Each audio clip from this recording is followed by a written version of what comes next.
Right, so the next topic is linear graphing, and what we did in the first topic this year was linear solving. You did linear graphing last year as well, but this year what you'll have to do is find a few new things. So there'll be things like midpoint formulas and distance formulas, which will also help you in your next topic in physics, because in science you'll do distance versus displacement and stuff like that, so that'll come up there as well. So a few of these things sort of cross over to physics as well.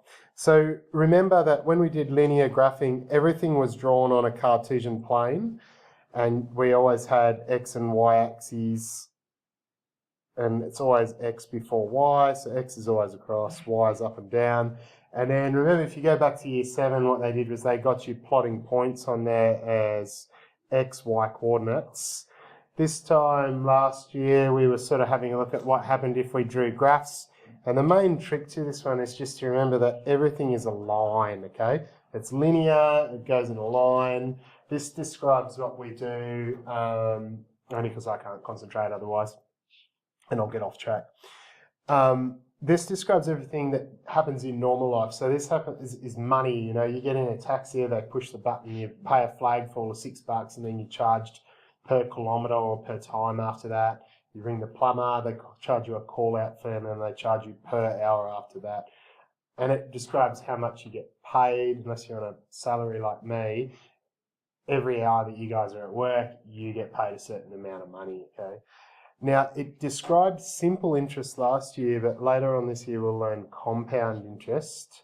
But this does cover things like simple interest. So when you borrow money, how much extra you're going to have to pay back over time and stuff like that. The bit that we had to try and remember was that everything in this topic is described by y equals mx plus c. And if you did have me last year, you would have been sick of me talking about this. And if you didn't have me last year, you're going to get sick of me talking about this. This is the gradient, which describes how steep the line is. And it also describes which way the line trends. So if that's a positive number, it will go up like the graph there on the left.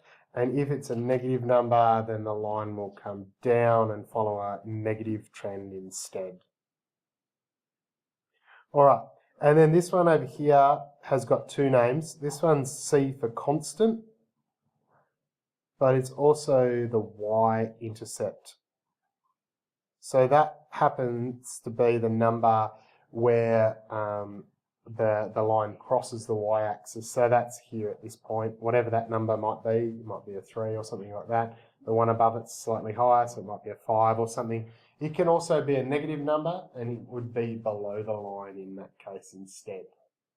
Is this all coming back as a distant memory to everybody? Yep.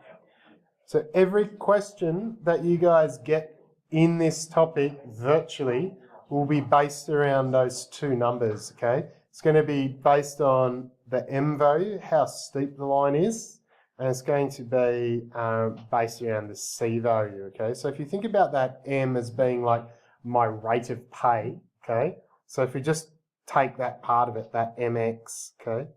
The good reason to describe how that sort of describes how steep the line is x is how many hours I work for, so that might change. Maybe it's 10 hours one week, maybe it's 20 the next.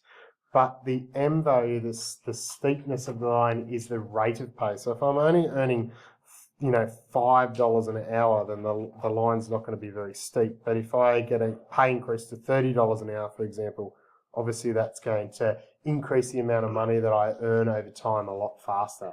Does it make sense if I suggest it like that? All right. So we'll also have to have a look at distance formulas and midpoint formulas, and we'll have to have a look at a couple of other bits and pieces. The other place to look for this, so you know what to get yourself into, is go into the linear graphing unit, download the test and have a look, okay? So we're going to have to be able to draw lines. We're going to need to be able to identify lines. Last year we did do parallel lines, and so we know straight away just looking at it that we're going to have equal gradients, but we're going to have different y-intercepts. But then the new one this year is perpendicular lines. So they're lines that make right angles with the existing line. And then we'll get some scatter plots and stuff that we're going to have to draw up. This section's also got an applications unit to it as well. So they're going to give you graphs that you can't count for on lines, and then they're going to give you skeletal information to create new lines as well, or new formulas for lines. Distance formulas, and then we're also having a look at scatter plots on real life examples where it's not a linear trend, but we'll put in a line of best fit that is linear. So it's a pretty big unit, but it's a fairly straightforward unit so long as you keep coming back to this formula. If you just keep coming back to y equals mx plus c, you'll get the answer every single time. The extra formulas like midpoint and distance, you'll get given in a test, okay? So you don't have to try and remember them.